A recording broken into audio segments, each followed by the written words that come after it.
पति पत्नी में झगड़ा हुआ। झगड़ा इतना बढ़ गया कि उस पति ने पत्नी से कहा कि अगर तू असल बाप की हो तो मुझसे बात मत करना। तो पत्नी ने भी कह दिया कि अगर तुम असल बाप के हो तो मुझसे बात मत करना। 1 महीना हुआ, 2 महीने हुए, 3 महीने हुए, बोलचाल शुरू नहीं हुआ। वो पत्नी भोजन बना के रख देती, न वो भोजन करता, काम पे चला जाता, फिर शाम को वो भोजन बना के रख देती, भोजन करती, सो जाती, पति काम से आता, भोजन करता, वो भी सो जाता। अंत तो गतवा ऐसे करते करते 6 महीने हो गए, बोलचाल शुरू नहीं हुआ। कितने महीने हुए? 6 महीने हुए साहब, बोलचाल शुरू नहीं हुआ। पति ने सोचा एक दिन के पत्नी तो मेरी है, बात करके देखता हूँ, बात नहीं करूंगा तो काम कैसे चलेगा। पत्नी के पास गया और कुछ बोलने ही वाला था कि वो बात बीच में आ गई कि पत्नी ने कहा था कि अगर तुम असल बाप के हो तो मुझसे बात मत करना। मैंने बात कर ली तो नकल बाप का हो जाऊंगा। तो पति ने भी फिर बात नहीं की, बात करने गया था पर कुछ बोला ही नहीं, ऐसे ही आ गया। थोड़े दिन बीते तो पत्नी ने सोचा कि चलो पति तो मेरे ही है, झगड़ा किस घर में नहीं होता, कोई बात नहीं, बात करके देखती हूँ। पत्नी गई, कुछ बोलने ही वाली थी कि वो बात बीच में आ गई। पति ने कहा था कि अगर तू असल बाप की हो तो मुझसे बात मत करना, और मैंने बात कर ली तो नकल बाप की हो जाऊंगी, तो नहीं मैं भी बात नहीं करूं। दोनों पति पत्नी ने एक दूसरे से बात नहीं की। 6 महीने तक बोलचाल बंद रहा। कितने महीने तक? 6। एक दिन पति काम पर नहीं गया, छुट्टी थी, तो घर के बाहर बरामदे में ओटले पे बैठा था। ओटला सब समझे नहीं? हाँ, ओटले पे बैठा था। ओटले पे बैठे बैठे बीड़ी पी रहा था। कैसे पी रहा था बताऊं? ऐसे ऐसे ही पीते हैं ना बस आप। बीड़ी पी रहा था ऐसे बैठ के, तो और उसने कुर्ता पहन रखा था। तो सोचा कि पत्नी से ऐसे बात करूंगा तो नकल बाप का हो जाऊंगा, कोई इशारा ही कर दूं। तो बढ़िया बैठे बैठे ऐसे बीड़ी पी रहा था, आम के पेड़ के नीचे बैठ के बीड़ी पी रहा था। तो उसने क्या किया, जुगाड़ लगाई। पत्नी घर में थी तो बीड़ी से अपने कुर्ते के कोने को जला लिया। कुर्ते का कोना नीचे लटक रहा था, तो बीड़ी से वो कुर्ते का कोना थोड़ा सा जला लिया और ऐसे बताने लगा मानो उसको पता ही नहीं कि कुर्ता जल रहा है। बढ़िया बीड़ी पीने लगा। अब पीछे से पत्नी आई, कमरे में से, घर में से बाहर, देखा कि हो श्रीमान जी का कुर्ता जल रहा है, थोड़ी देर में तो ये भी जल जाएंगे। वो कुछ बोलने जाती, उसके पहले ही वो बात बीच में आ गई कि पति ने कहा है कि अगर तू असल बाप की हो तो बात मत करना। तो वो कुछ नहीं बोली। पति तो इधर मुंह करके बीड़ी पी रहा था और पत्नी दरवाजे के वहां इधर मुंह करके खड़ी हो गई और जोर जोर से चिल्लाने लगी कि किसी का कुर्ता जले तो मैं क्या करूं, किसी का कुर्ता जले तो मैं क्या करूं, किसी का कुर्ता जले तो जले मैं क्या करूं। तो उस पति ने भी अपना कुर्ता बुझाया और कहा कि कुर्ता जला तो जला, और बातचीत तो शुरू हुई। ऐसा होता है कभी कभी। यहाँ भी कैकेयी माता कोप भवन में चली गई। पति पत्नी का झगड़ा करने का भवन, जिसको कोप भवन कहते हैं। शाम का वक्त हुआ, संध्या का समय। दशरथ जी कैकेयी माता के भवन में आए।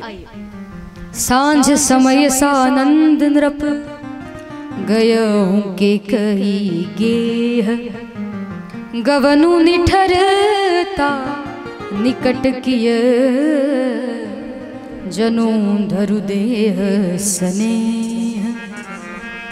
शाम के वक्त, संध्या के समय दशरथ जी कैकेयी माता के भवन में आते हैं। तो मंत्रा ने कह दिया कि वो तो यहाँ नहीं है, कोप भवन में है।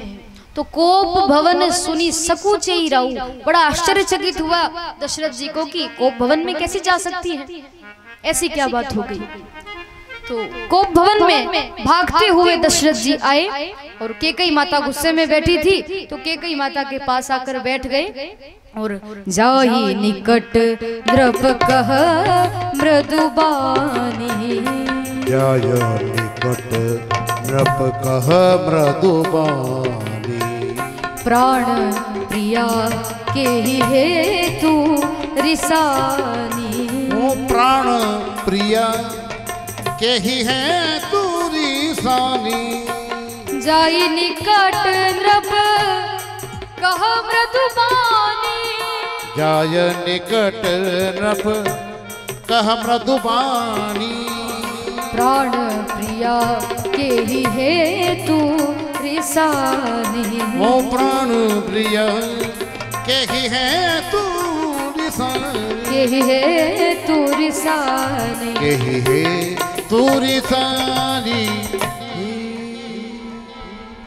दशरथ जी कैकेयी माता के पास आकर के मधुर वाणी में कहने लगे, मेरे भाई बहन दशरथ जी की वृद्धावस्था तक काम वासना नहीं गई।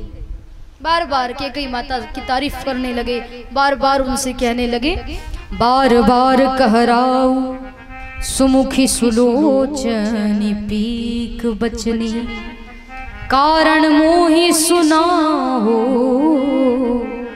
गज गामिनी निज कोप करी।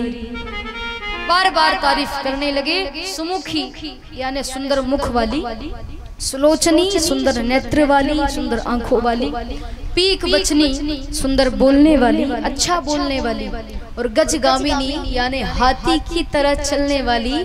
आप के रूठने का कारण क्या है? आप ऐसे गुस्से में क्यों बैठी हो? आपको क्या चाहिए? आपको किसी ने कुछ कह दिया हो तो बताओ।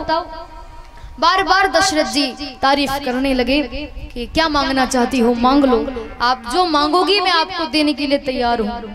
आप गुस्से में बैठी हो, मतलब आपको कुछ न कुछ मांगना है, तो क्या मांगना चाहती हो मांगो।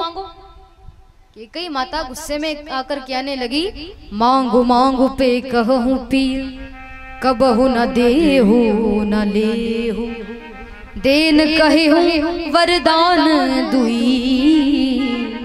तेहु पावत संदेहु।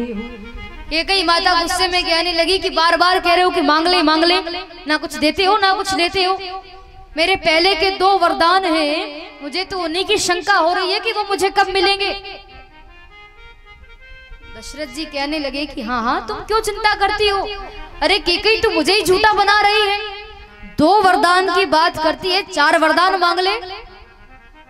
झूठे हम ही दोष जन देहु, दुई के चारी मांगो मकुलेहु, क्योंकि रघुकुल रीत सदा चली आई, प्राण जाई पर वचन न जाई। देवी हमारे रघुकुल की ये रीत है कि जो राजा कह देता है फिर उसका वचन सत्य है, और तू है कि मुझे झूठा बना रही है। 2 वरदान की बात करती है तो 4 वरदान मांग ले। क्या मांगना चाहती है? मांग। कैकेयी माता ने कहा कि ऐसे नहीं, पहले आप राम की सौगंध खाकर कहो कि मैंने तुझे वरदान दिया। राम की सौगंध खाकर कहो। तो दशरथ जी ने कहा कि इसमें सौगंध खाने वाली कौन सी बात है? तुम जो मांगोगी मैं तुम्हें दूंगा। मना कर दिया कैकेयी माता ने कि नहीं, आप पहले राम की सौगंध खाइए, उसके बाद ही मैं कुछ मांगूंगी। तो हाथ में जल लिया और दशरथ जी ने संकल्प लिया, सौगंध खाई।